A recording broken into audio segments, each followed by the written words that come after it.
अस्सलाम वालेकुम जी, क्या हाल चाल हैं। उम्मीद है सब ठीक होंगे। आज की जो वीडियो हम आपके लिए लेके आए हैं इसमें हम डिस्कस करेंगे कि कोई भी शख्स किसी भी कंट्री से रोमानिया में वर्क परमिट पर आता है, वो किसी भी कैटेगरी में आता है, क्या वो कंपनी को 1 साल के अंदर अंदर छोड़ सकता है, क्या कंपनी को रिजाइन कर सकता है। तो लिहाजा इस वीडियो को आप कंप्लीट देखें, इसमें हम सारा डिटेल से डिस्कस करेंगे कि क्या वजूहात हैं जिनकी वजह से आप कंपनी को छोड़ सकते हैं, आया आप कंपनी को छोड़ भी सकते हैं या नहीं छोड़ सकते।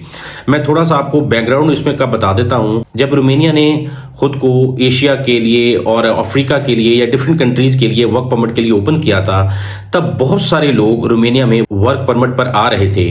लोग यहाँ पे आते थे, कंपनी यहाँ पे बहुत ज्यादा फास्ट प्रोसेस कर रही थी, यानी कि जब भी लोग यहाँ रोमानिया में लैंड करते थे विद इन वीक वो इनके प्रोसेस कर देते थे, इनके टीआरसी कार्ड के लिए और इनके बैंक अकाउंट बनवा देते थे। जैसे जैसे लोग हमारे आते गए और जैसे जैसे कंपनी के साथ लोगों का जो बिहेवियर था वो खराब होता गया, क्योंकि बहुत सारे लोग यहाँ पे आते थे, आके वो विद इन वीक या विद इन मंथ वो यहाँ से इलीगल ट्रैवल करके आगे चले जाते थे। तब ये प्रोसेस कंपनीज ने ये देखा कि लोग यहाँ पे आते हैं और यहाँ पे आके इलीगली आगे मूव कर जाते हैं। जब भी लोग यहाँ पे आते थे, उनके टीआरसी कार्ड के प्रोसेस को इनिशिएट करने के लिए कंपनीज को फीसेस पे करना पड़ती थी, और जब कंपनीज फीसेस पे करके लोगों को इमिग्रेशन के प्रोसेस में लेके जाती थी तो लोग ये होता था कि 10 दिन या 15 दिन के अंदर अंदर यहाँ से इलीगल ट्रैवल कर जाते थे। तो जैसे जैसे ये प्रोसेस बढ़ता गया वैसे वैसे कंपनीज ने जो इमिग्रेशन का प्रोसेस है उसको लेट करते गए, क्योंकि स्टार्ट में जब यहाँ पे रोमानिया में लोग आ रहे थे तो बहुत ज्यादा प्रोसेस फास्ट था, वो विद इन वीक आपका प्रोसेस हो जाता था। आप टीआरसी कार्ड के लिए जाते थे, अपनी फिंगर के लिए, अपनी तस्वीर के लिए। तो जैसे जैसे ये लोगों ने यहाँ से इलीगल ट्रैवल करना स्टार्ट कर दिया तो वैसे वैसे कंपनी ने इस प्रोसेस को लेट कर दिया। अब जब लोग आ रहे थे रोमानिया में तो कंपनी ये चाहती थी कि वो पहले 10 दिन या 20 दिन या मंथ में वो जो लोग यहाँ पे रहना चाहते हैं वही रह जाएंगे, उनकी वो फीसेस पे करें और उनके प्रोसेस को इनिशिएट करें। क्योंकि जब कंपनीज आपकी फीसेस पे कर देती थी तो और नॉन रिफंडेबल फीसेस होती हैं, और जब लड़का भाग जाता था तो वो सारी फीसेस जाया हो जाती थी। इस वजह से बहुत सारी कंपनीज ने प्रोसेस को लेट करना स्टार्ट कर दिया, वो आपके इमिग्रेशन के प्रोसेस को लेट कर रही थी। उसका सबसे बड़ा नुकसान ये हुआ कि जब बहुत सारे लोग रोमानिया में कंपनीज में आते थे और यहाँ से भाग जाते थे तो कंपनी ने प्रोटेस्ट किया इमिग्रेशन के अंदर। यहाँ के एम्प्लॉयज ने वो बहुत बड़ा प्रोटेस्ट किया कि हम बहुत ज्यादा पैसा लगा के यहाँ पे लोगों को लेके आते हैं। एक थोड़ी चीज यहाँ पे और समझने वाली ये है कि जो रोमानियन कंपनीज हैं वो यहाँ की एचआर कंपनी, जो रोमानिया में एचआर कंपनीज हैं, उनको पैसे पे करती हैं कि आप हमारे लिए जो लेबर है वो एशिया से या अफ्रीका से आप लेके आएं। थोड़ा सा ये मैकेनिज्म समझें कि यहाँ की कंपनीज, यहाँ की एचआर कंपनीज को कहती हैं कि मुझे 10 बंदे चाहिए, वो 10 बंदों के इवज उनको पे करती हैं, उनको 300 से लेके 1200 यूरोस तक वो पे करती हैं यहाँ की एचआर कंपनीज को। फिर यहाँ की एचआर कंपनीज पाकिस्तान में, इंडिया में या डिफरेंट कंट्रीज में जो एचआर कंपनीज हैं, एचआर कंपनीज का समझें ये कि जैसा कि हम ये कहते हैं मैन पावर एजेंसीज हो गई, मैन पावर एजेंट्स हो गए, वो बेसिकली एचआर कंपनीज होती हैं। जो रोमानिया की एचआर कंपनी है वो पाकिस्तान में, इंडिया में, बांग्लादेश में की एचआर की कंपनी के साथ कोऑर्डिनेट करती है, उनको वो परमिट सेल करती है। अब ये समझिए कि जो यहाँ की रोमानिया में बेस्ड कंपनी है जिसको वर्कर्स चाहिए, वो यहाँ की एचआर कंपनी से कांटेक्ट करती है। यहाँ की एचआर कंपनी फिर डिफरेंट कंट्रीज के जो एचआर ऑफिस हैं उनके साथ कोऑर्डिनेट करती है और आप लेबर हायर करती हैं और यहाँ पे रोमानिया में लेके आते हैं।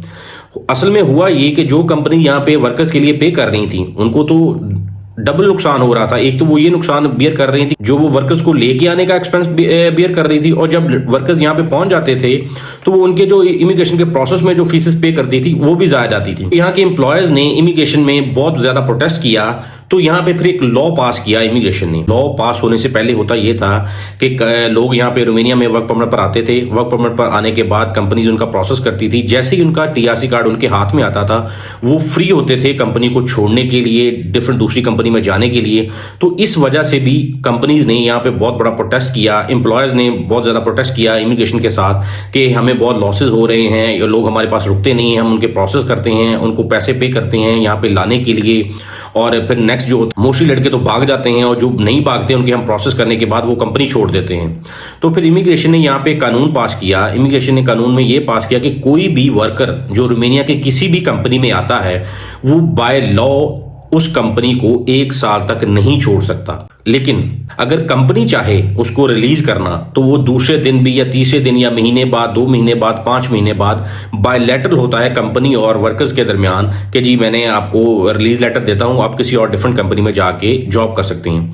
पहले क्या होता था कि कंपनी में जब आपका टीआरसी कार्ड बनता था, आप कंपनी को छोड़ के दूसरी कंपनी में जाते थे, दूसरी जो कंपनी होती थी वो आपके प्रोसेस में डाल देती थी इमिग्रेशन में वर्क परमिट के लिए और वर्क परमिट हासिल कर लेती थी। लेकिन अब जो कानून रोमानिया में है वो ये है कि आप अगर रोमानिया में किसी भी कंपनी में आते हैं तो 1 साल तक आप कंपनी को नहीं छोड़ सकते। अगर कंपनी चाहे तो आपको वो रिलीज लेटर दे दे, अगर कंपनी चाहे कि आपको रिलीज करना तो वो आपको लेटर दे दे, चाहे पहले दिन ही दे दे जैसे आपका टीआरसी कार्ड बन के आता है। अगर कंपनी नहीं चाहती वो आपको रिलीज लेटर देना तो आप 1 साल तक कंपनी से नहीं जा सकते। अगर आप इलीगल कंपनी को छोड़ के दूसरी कंपनी में जाएंगे, जो दूसरी कंपनी है वो आपका वर्क परमिट नहीं हासिल कर पाएगी। इससे ये हुआ कि जो बहुत सारे लोग यहाँ पे आते थे, एक तो कंपनीज की प्रॉब्लम ये खत्म हो गई, जो यहाँ पे रोमानिया में रुकने वाले लोग थे तो वो कंपनीज में रुकना स्टार्ट हो गया, क्योंकि जब वो कंपनी को छोड़ के दूसरी कंपनी में जाएंगे तो दूसरी कंपनी उनका वर्क परमिट प्रोसेस नहीं कर पाएगी, तो इस वजह से फिर वो कंपनीज को नहीं छोड़ते थे। इसकी वजह से एक दूसरा काम भी स्टार्ट हो गया रोमानिया में।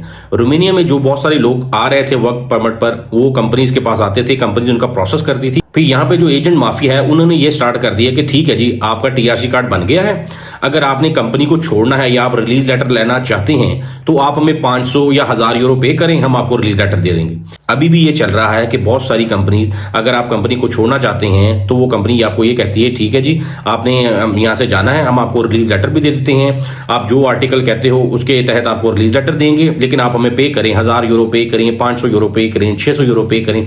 वो जहां पे भी उनका फाइनलाइज होता है वो पे करने के बाद आप कर लेते हैं। और जो कंपनीज को जेन्युइन वर्कर्स चाहिए वो कभी भी आपको रिलीज लेटर नहीं देंगी। दूसरी चीज जो वर्कर्स के लिए जो इंपॉर्टेंट है, जो वर्कर्स को फायदा देती है, वो ये है कि अगर आप एक कंपनी में आते हैं 1 साल तक आप कंपनी नहीं छोड़ सकते, लेकिन अगर आप 1 साल के बाद कंपनी छोड़ना चाहें तो फिर आप रोमानिया में उस कंपनी को छोड़ सकते हैं। आपको किसी किस्म के रिलीज लेटर की कंपनी से जरूरत नहीं है, क्योंकि अगर आप साल के अंदर अंदर कंपनी छोड़ते हैं तो फिर कंपनी से आपको रिलीज लेटर भी चाहिए और कॉन्सेंट लेटर भी चाहिए कि जी हम इसको अलाउ करते हैं ये किसी और कंपनी में जाके जॉब कर सकता है।